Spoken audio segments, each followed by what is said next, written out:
민족의 명절 설 연휴를 맞이해서 여러분 모든 가정에 하나님의 은혜가 함께하기를 바랍니다. 새해 복 많이 받으세요. 이제 다 같이 사도신경을 고백하면서 설 명절 가족 예배를 드리겠습니다. 다 같이 사도신경으로 신앙 고백합니다. 나는 전능하신 아버지 하나님, 천지의 창조주를 믿습니다. 나는 그의 유일하신 아들 우리 주 예수 그리스도를 믿습니다. 그는 성령으로 잉태되어 동정녀 마리아에게서 나시고 본디오 빌라도에게 고난을 받아 십자가에 못 박혀 죽으시고 장사한 지 사흘 만에 죽은 자 가운데서 다시 살아나셨으며 하늘에 오르시어 전능하신 아버지 하나님 우편에 앉아 계시다가 거기로부터 살아있는 자와 죽은 자를 심판하러 오십니다.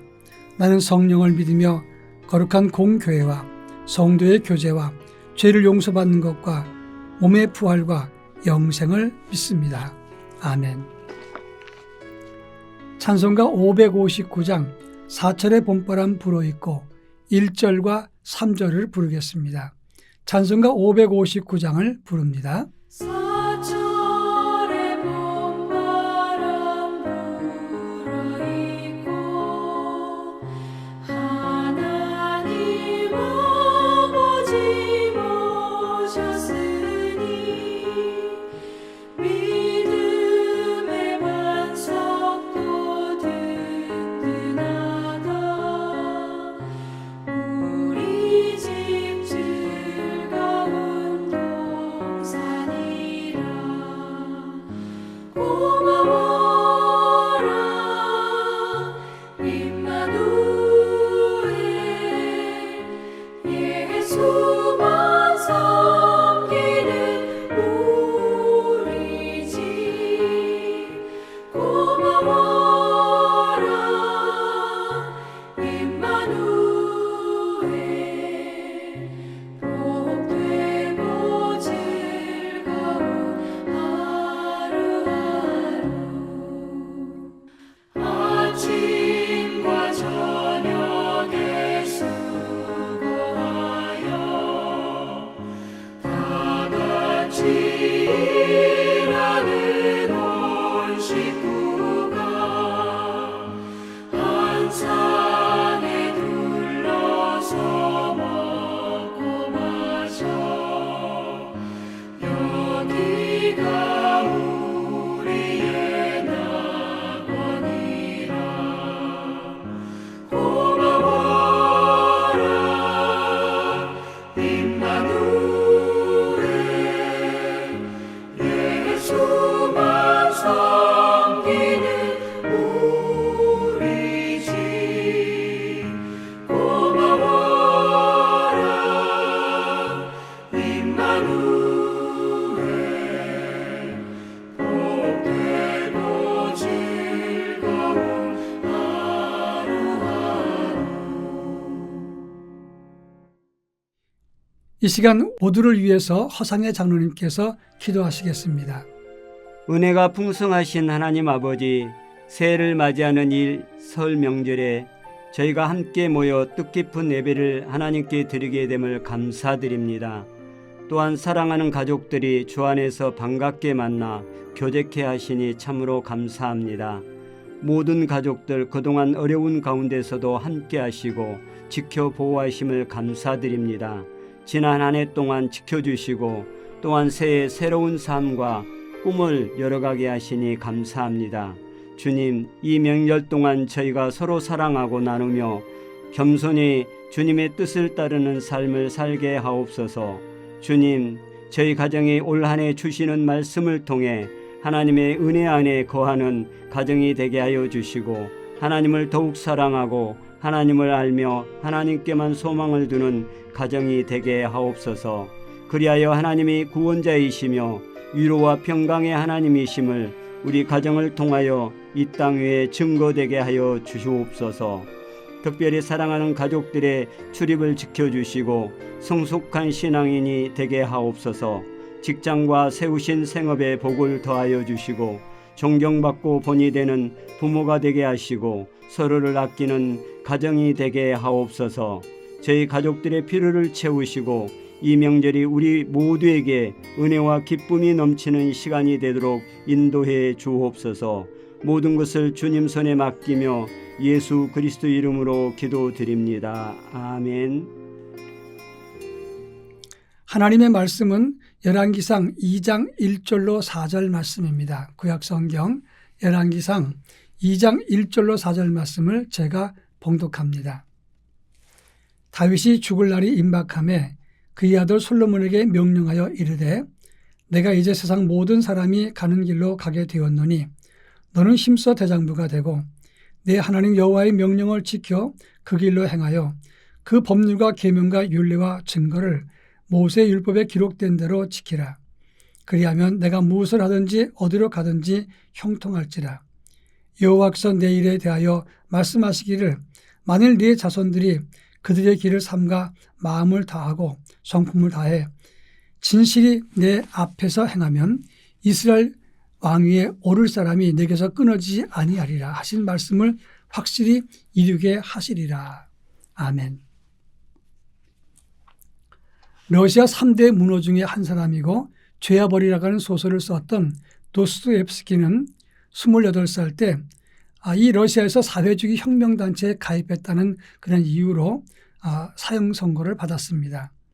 영하 50도의 처형장으로 끌려가는 도중에 그는 처형되기 전에 5분만 있다면 나는 이렇게 한다 생각을 했습니다.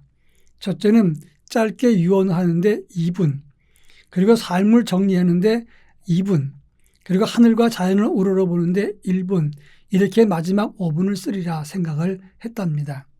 그런데 막상 죽음의 공포가 얼마나 심했던지 아무것도 할 수 없었다라고 말을 합니다. 죽기 직전에 황제의 특사가 도착해서 그는 생명을 건질 수가 있었습니다. 그때 그가 하는 말이 죽음의 문턱에서 인생의 모든 문제는 아무것도 아니었다. 가장 중요한 문제는 영혼의 문제였다라고 이야기를 했습니다. 그 후에 그는 태도가 바뀌었습니다. 그래서 그는 신앙적이고 인간의 실존을 다룬 명작을 많이 남겼다고 하는 점입니다. 오늘 우리가 읽은 본문은 다윗이 죽으면서 그의 아들 솔로몬에게 유언하는 장면을 다루고 있습니다. 2절과 3절에 보면 너는 힘써 대장부가 되고 하나님 명령을 지키고 그 길로 행하여 법률과 계명과 율례와 증거를 모세의 율법에 기록된 대로 지키라. 그러면 내가 형통하리라. 이렇게 말씀한 것이 오늘 본문의 내용입니다. 다윗이 인생을 다 살고 난 다음에 마지막 유언, 가장 중요한 것이 오늘 본문의 유언이라고 하는 것입니다. 설 명절을 맞이해서 이 본문이 주는 의미가 무엇인가를 함께 살펴보겠습니다. 먼저 2절 말씀 보면 다윗의 마지막 부탁은 여호와의 명령을 지키라 이 말씀이었습니다. 다윗은 사실 40년 동안 왕노릇했습니다.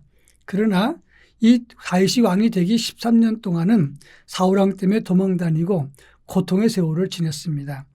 그리고 나머지 또 7년은 헤브론에서 왕이었는데 사울왕은 그 다윗을 인정하지 않았습니다. 그러니까 한마디로 말하면 20년 동안을 그는 고통의 세월을 지냈습니다. 그리고 그 고통의 세월을 지난 다음 40년 동안 왕노릇을 했던 것입니다.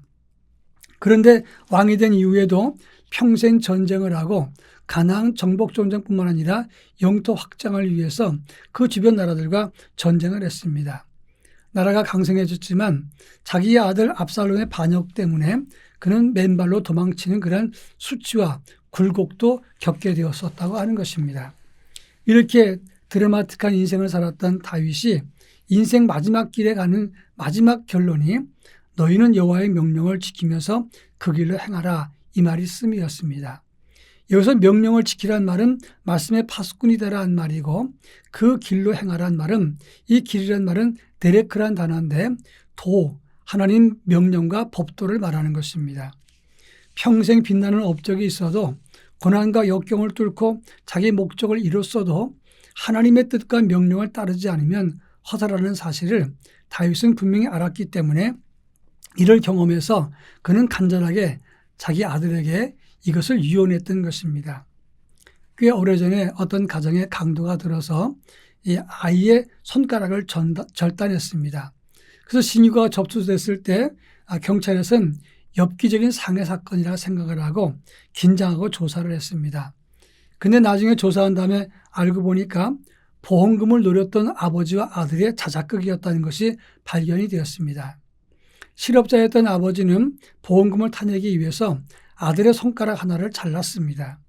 그리고 아버지가 그 사실이 밝혀져서 체포되었는데 그나마 아들을 돌볼 사람은 아버지밖에 없었기 때문에 법원에서는 불구속으로 선처를 해 주었습니다.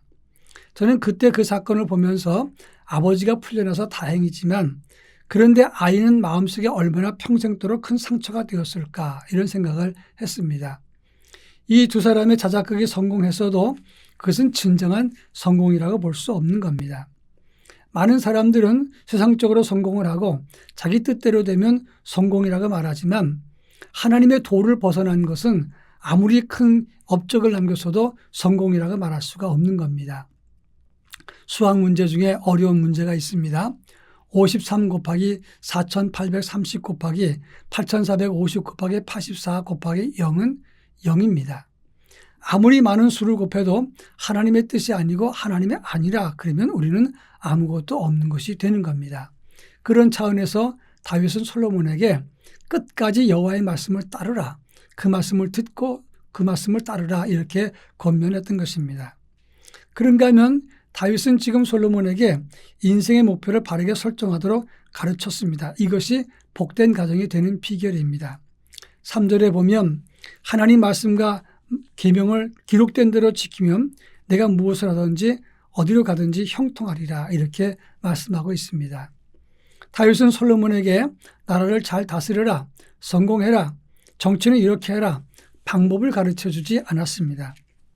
오직 하나님 말씀을 잘 따르면 내가 반드시 형통할 것이다. 그리고 어느 곳에 가든지 그 길이 열릴 것이다. 이렇게 말씀해 주고 가르쳤습니다. 바로 중요한 것입니다. 오늘 우리가 우리 인생 목표를 바르게 설정시켜야 된다는 것을 다윗을 통해서 깨달을 수 있게 되는 것입니다. 오늘 한국 사회는 무조건 1등 아니면 없다. 이게 아주 강조되는 점이라고 할 수 있습니다. 그래서 자녀 교육은 무조건 1등 해야 된다. 판검사가 되고 의사가 되라. 여기에 모든 교육이 올인되고 있다고 하는 점입니다. 그런데 왜 성공해야 되는지, 왜 돈을 벌어야 되는지, 어떻게 써야 되는지 이것은 가르쳐주지 않습니다. 무조건 1등하고 성공해야 되는 것만 가르치고 있는데 여러분 중요한 것은 우리가 세상에서 뛰어나고 성공하고 인류가 되는 목적을 잃어버린다면 그 과정 모두가 다 허사가 된다는 것을 알아야 됩니다. 형통하고 잘 되는 것은 이 타스길이라는 단어를 쓰는데 이 말은 하나님의 지혜를 찾는다 그런 뜻입니다. 우리 인생 성공하고 또 다윗은 솔로몬에게 왕위를 갖게 하고 우리가 인류가 되는 목적이 무엇입니까? 하나님의 지혜, 하나님의 목적을 위한 것이 되어야 된다는 것을 말하는 것입니다. 얼마 전에 트롯 경연대회가 있었습니다. 근데 아주 노래를 잘 부르는 8살과 9살 어린이가 있었는데 그 아이에게 물었습니다. 네 꿈이 뭐니? 그랬더니 유명한 가수가 되는 거예요. 왜 가수가 되려는데 그 다음에 대답을 못합니다. 그러니까 가수가 되고 싶은 건 맞고 인기인이 되고 싶은 건 맞는데 왜 되려는지 유명해진 다음에 돈을 어떻게 써야 되는지 이것에 대해서 생각이 없습니다. 아직 그것을 알만한 나이가 아니기도 합니다. 한때 성공했던 가수 승리라고 하는 분도 있습니다. 그런데 그분은 성공한 다음에 자기 관리를 못해서 아주 어려운 일을 만나고 감옥까지 갔다 오게 되었습니다. 반면에 성공한 가수 중에서 다른 사람을 많이 배려하는 그런 사람이 있었습니다. 지난 2017년 기준으로 1월 15일 날 올린 글을 제가 봤는데 거기 보니까 하춘아 씨는 200억 이상을 기부했고 장나라는 100억, 박상민은 40억, 김재동도 40억, 시원과 정혜영 부부는 38억 이렇게 다른 사람에게 베풀고 기부했다. 그런 기사를 보았습니다. 저는 그분들은 성공했지만 성공보다 더한 아름다운 미덕을 남겼다 생각을 했습니다. 우리 가정과 우리 가족 모두가 우리 다음 세대가 무조건 성공하고 승진하고 진급하고 돈 잘 버는 것보다 하나님을 따라서 그리고 하나님이 원하시는 인생을 살아가면서 진정한 행복을 가꾸는 것이 더 복된 것임을 자녀들에게 참된 가치를 가르쳐야 된다, 이렇게 생각을 합니다. 다윗은 바로 이것을 솔로몬에게 말했던 것입니다. 그런가 하면 2절에 보면 너는 힘써 대장부가 되라, 이렇게 다윗은 솔로몬에게 말했습니다. 이 말은 너는 남자니까 남자답게 살라, 이런 뜻이 아니라 너도 강할 수 있다는 것을 말하는 것입니다. 이건 한마디로 말하면 솔로몬에게 용기와 희망을 주었다, 이렇게 볼 수 있는 것입니다. 그 당시 요세푸스라는 역사학자의 말에 의하면 솔로몬의 나이가 14살이었을 것이다, 이렇게 말합니다. 또 어떤 학자는 12살이라고 말했는데 분명한 것은 그때 솔로몬이 왕되었을 땐 20살 미만이었을 것입니다. 한마디로 어린 나이에 왕이 되었는데 그렇다고 순탄한 것은 아니었습니다. 왜냐하면 그 당시 그의 형이었던 아도니아가 솔로몬이 왕되기 전에 스스로 왕이라고 생각을 했습니다. 근데 그 아도니아 주변에는 대장군 요압과 제사장이었던 아비아달이 합세해서 큰 세력을 이루고 있었습니다. 그러니까 다윗이 솔로몬에게 왕위를 주더라도 만만치 않은 상대가 있는 것입니다. 더군다나 솔로몬은 그 어머니가 밧세바인데 우리아 장군의 부인이었던 그런 사람이었습니다. 그러니까 솔로몬의 입장에서는 약점이 많은 상태에서 왕이 되는 것입니다. 그런 상태에서 다윗은 솔로몬에게 너는 대장부가 되라, 이렇게 말했습니다. 이 말은 너도 강하니까 어린 것이 아니다. 충분히 이 나라를 잘 다스릴 수 있다. 이렇게 격려와 용기와 그리고 그것을 인정한 말이 되는 것이다, 이렇게 설명할 수가 있습니다. 한때 일본 사람이었지만 일본에서 세계적으로 열풍을 일으켰던 오토다케 히로타타라는 사람이 있습니다. 이 사람이 쓴 오체 불만족이라는 책이 있는데 이 사람은 태어날 때부터 얼굴과 몸통만 있었습니다. 사지는 각각 10cm 정도밖에 없이 태어났습니다. 그러니까 얼굴과 몸통은 있지만 팔다리는 10cm 정도 짧은 그런 상태로 태어난 장애우였습니다. 근데 그의 어머니는 스스로 비가 나지 않도록 그 아이에게 이렇게 말했습니다. 너는 초개성적인 신체 구조를 가지고 있는 것이지 너는 잘못된 게 아니다, 이야기를 했습니다. 이 어머니의 이야기 들었던 오토다케 히로타타는 얼마나 긍정적이었는지 와세대 대학의 정치학과에 입학을 했습니다. 뺨에서 10cm밖에 안 되는 팔, 거기다가 연필을 끼고 글씨를 썼고 엉덩이 그리고 팔목을 교대로 움직여서 이동하면서 농구를 했다고 합니다. 부모님의 격려와 인정과 그리고 용기 주는 것이 장애를 극복하게 했고 세계적으로 장애를 극복하는 강사가 되어서 활동을 했다고 하는 것입니다. 우리도 다음 세대를 믿고 인정하고 격려해야 됩니다. 지금의 다음 세대는 부모 세대보다 못 사는 첫 번째 세대라고 말을 합니다. 한마디로 축소사회의 첫 번째가 우리 다음 세대입니다. 그런 차원에서 이 젊은 다음 세대는 참으로 미래가 암울하기도 하고 힘들고 어렵습니다. 그래서 더더욱 부모의 격려와 인정이 필요하다고 하는 점입니다. 우리 가정이 행복해지는 것 가장 중요한 일이고 복된 일입니다. 설 명절을 맞이해서 온 가족과 함께 하나님 앞에서 분명한 방향과 목표를 설정해주고 격려와 위로가 가득한 그런 행복한 가정이 되어서 이전보다 더 역동이 있고 활발하고 행복한 아름다운 가정이 될 수 있기를 바랍니다. 다 같이 기도합니다. 사랑 많으신 하나님 아버지, 설 명절을 맞이해서 온 가족이 함께 예배를 드립니다. 다윗이 솔로몬에게 너는 남자답게 대장부가 되어라. 그러면서 하나님의 말씀과 계명을 따라 살라. 그러면 내가 어디를 가든지 무엇을 하든지 형통하게 되리라. 말씀했던 것을 기억하면서 말씀을 나눕니다. 주의 말씀을 가장 소중히 여기고 참된 믿음으로 하나 되고 서로 격려하고 돌아보고 그리고 분명한 목표를 가진 가정이 되어 하나님의 행복이 가득한 가정이 되게 하옵소서. 예수님의 이름으로 기도합니다. 아멘. 찬송가 506장 주의 발자취를 따름이 1절과 3절을 부르겠습니다. 찬송가 560장을 부르겠습니다. 주의 발자취를 따름이 어찌 즐거우리라니까. 맘에 맑은 하늘 열리고 밝은 빛이 비친다.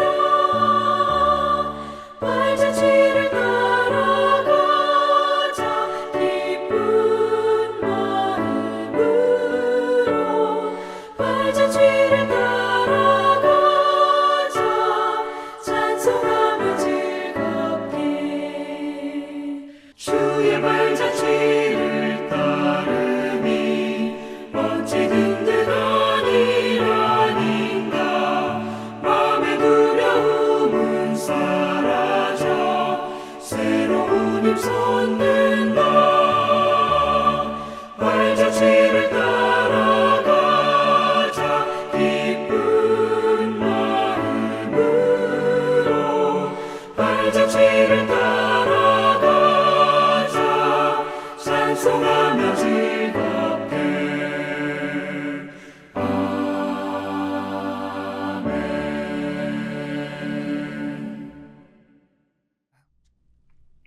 다 같이 기도합니다. 이제는 우리 주 예수 그리스도의 은혜와 하나님의 극진하신 사랑하심과 성령님의 감화감동 교통하심이 하나님을 경외하고 다음 세대를 키워내며 하나님의 기쁨 되기 원하는 사랑하는 성도들 저들 가정과 삶 속에 이제로부터 영원토록 함께 하옵시기를 간절히 축원하옵나이다. 아멘.